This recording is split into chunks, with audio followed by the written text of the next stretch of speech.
Imagine witnessing super luxury, the comfort of development and infrastructure right in front of your eyes, but never being able to experience it. That is the reality of a tiny village near Kochi.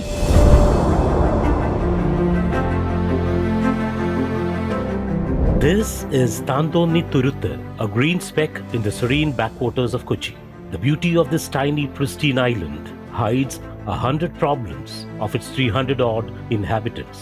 Spread across 110 acres, Thonthonitturuthu is just 300 meters from Kochi city, but the residents here are deprived of even basic amenities that those living in the city a stone's throw away enjoy. There is no public utility here, not even a petty shop. For everything, the islanders have to go to the mainland. നടത്തുന്നില്ല. ഞങ്ങളുടെ ആവശ്യം എന്താണെന്ന് വെച്ചാൽ ഇവിടെ ഒരു ambulance തന്നെ ഒരു പാലമെങ്കിലും ഈ തുരുത്ത് ഈ ടൗണായിട്ട് ബന്ധിപ്പിക്കണം. നേരെ അക്കരെ 300 മീറ്റർ ദൂരമുള്ളൂ. താന്തോണിത്തുരുത്തിൽ ഒരു 110 ഏക്കറോളം ഉണ്ട്.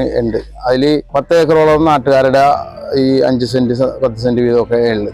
ഈ ഇവിടെ താമസിക്കുന്ന എല്ലാവരും ഒരു ഭാഗത്താണ് നടക്കണം. ഈ ഭാഗത്തേക്ക് 1924 ഈ താന്തോണിത്തുരുത്ത് മുങ്ങിയില്ല. എൻ്റെ കാരണന്മാരായിട്ടുള്ള കാലത്ത് അവരിവിടേക്ക് താമസിക്കുന്നത് ഇവിടെ ഈ കരയെ മുങ്ങിയില്ലെന്ന് വാങ്ങിച്ചിട്ട് അന്ന് ആ സമയത്ത് ഈ തുരുത്ത് ഈ ബോൾഗാട്ടി പാലത്ത് ഇന്ന് കാണുന്ന ബോൾഗാട്ടി പാലത്ത് പോലെയൊക്കെയാണ് സ്ഥലം വരുന്നത്. ഇതിന് ഉപ്പുവെള്ളം കയറി ലാസ്റ്റ് താന്ന് ഇപ്പോൾ ഒരു 10 കൊല്ലമായിട്ട് നിരന്തരമായിട്ട് ഏത് സമയവും വെള്ളം കയറി എല്ലാ വീടുകളിലും എല്ലായിടത്തും കയറി ഇപ്പം ഭൂമി താന്ന് ഇപ്പം തീർന്ന് അത്രയുടെ ബുദ്ധിമുട്ടും കാര്യങ്ങളാണ്. പഠിക്കാൻ പോണതിൻ്റെ ബുദ്ധിമുട്ട് നല്ലോണം ഉണ്ട്. കോളേജിൽ നേരത്തെ ആണെങ്കിലും ഞാൻ അവിടെ നേരത്തെ പോയിരിക്കണം. തിരിച്ച് വരവ് ഇതാണെങ്കിൽ 6:10 ബോട്ട് എനിക്ക് കിട്ടണം. 5:45 ക്ലാസ് കഴിയും. ഓടിപ്പിടിച്ച് വരണം അവിടെ നിന്ന് എനിക്ക്. അതല്ലെങ്കിൽ ഞാൻ 8 മണി വരെ ഹൈക്കോർട്ടിലിരിക്കണം ഒറ്റയ്ക്ക്. ഞാൻ ഒരു പെങ്കൊച്ചായതുകൊണ്ട് എനിക്ക് അത്രയും ബുദ്ധിമുട്ടാണ് ഹൈക്കോർട്ടിലിരിക്കാനും. അവിടുത്തെ അവസ്ഥയൊക്കെ അറിയാമല്ലോ ഇപ്പം അവരിതൊക്കെ. പിന്നെ അടുത്തതെന്ന് പറയണ വെള്ളം കയറ്റം. ഉറക്കം കിട്ടാറില്ല. രാത്രിയൊക്കെയാണ് നമ്മൾ പ്രതീക്ഷിക്കാത്ത നേരത്തേക്കാണ് വെള്ളം കയറി വരുന്നത്. ഉറക്കം ശരിയാവില്ല. പഠിത്തത്തിന് നന്നായിട്ട് അത് ബാധിക്കും. വൻ സംരക്ഷണ ഭിത്തി എന്ന് പറഞ്ഞത് തരുമെന്ന് ഓർത്ത് ഇത്രയും നാളും കാത്തിരുന്നു. ഇപ്പൊ അതും CR-Zന്റെ പരിധിയിൽ ഒഴിവാക്കി വിടണമെന്ന് പറഞ്ഞു.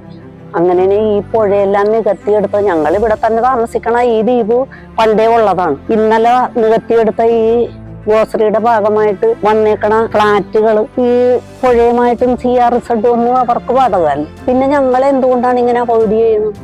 This structure is a skeleton of an industrial unit constructed on the island a few years ago, but the work was not completed and the unit never became functional.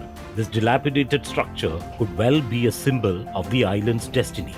Thonthoni in Malayalam means wayward and Thuruthu means a backwater island. In many ways, Thonthonitturuthu lives up to its name, the wayward island. In the last election, that's what they asked for: a bridge, better connectivity, infrastructure.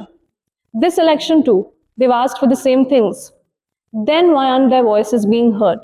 Is it because in a constituency with lakhs of voters, the voices of a few hundred don't matter?